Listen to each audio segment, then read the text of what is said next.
Ano ka nga dito? Now you and listen to me. I'll teach you a lesson on medicine. Alam mo ba kung na nasa ilalim ng ilong mo? Maliliit at babasagin buto. Isang diin ko lang na kamay ko, basag yung mga butong yan. At alam mo kung saan pupunta? Sa utak mo. Huwag kang mag-alala. Biglaan ang pagkamatay mo. Ana? Huwag kang makialam. O baka naman gusto mo dalhin kita sa operating room. Tiyak, paglabas mo doon, ikaw ng babaeng hindi alam ang kanyang pangalan. Ano? Itutuloy ko na ba to o aalis ka na? Aalis ako! Aalis ako! Minsan may mga okasyong namimiss mo yung pamilya mo eh. Oo nga, sir eh. Hoy! Saan ka pumunta? Tigil! Tigil, David!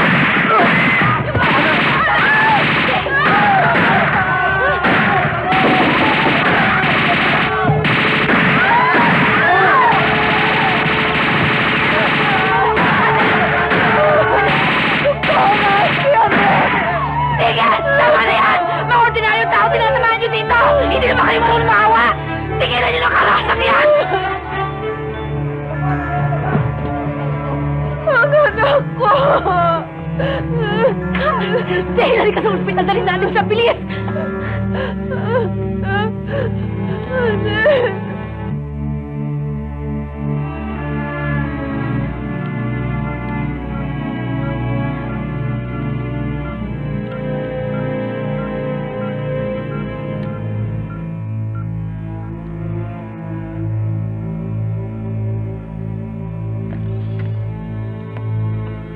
Oh.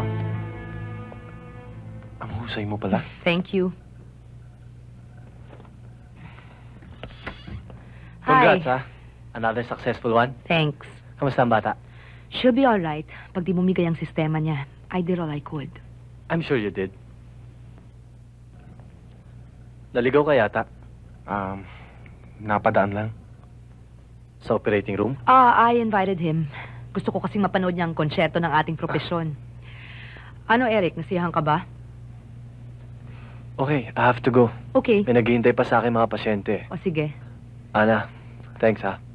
Uy, thank you din ha. Binigyan mo ko ng pagkakataong makagawa ng isang importanteng bagay. Bye. See you. See you. Alam mo, parang yelo ang dugo mo.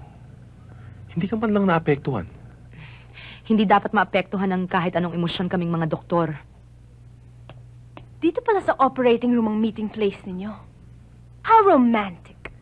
Sa gitna ng mga dugo, mga atay, at mga sikmurang hinihiwa. Norma. Ibang klase rin ang napili mong doktora, Eric. I'm so sorry kung naistorbo ko ang paglalambingan nyo. Tumigil ka na, Norma. Hindi mo alam ang sinasabi mo. At hindi ko rin alam na kaya ka pala walang magawang matino.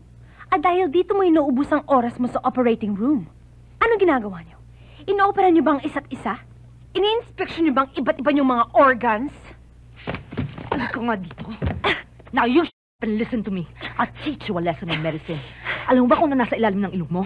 Maliliit at babasagin buto. Isang diin ko lang na kamay ko, basag yung mga butong yan. At alam mo kung saan pupunta? Sa utak mo. Huwag kang mag-alala. Biglaan ang pagkamatay mo. Ana? Huwag kang makialam. O baka naman gusto mo dalhin kita sa operating room. Tiyak, paglabas mo doon, ikaw ng babaeng hindi alam ang kanyang pangalan. Ano? Itutuloy ko na ba to o aalis ka na? Haalis ako! Haalis ako!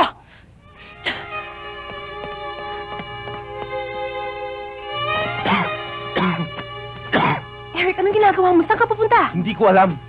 Basta't hindi na dito at hindi na rin sa'yo. Eric, makinig ka sa akin, please. I'm sorry. I'm sorry. I really am.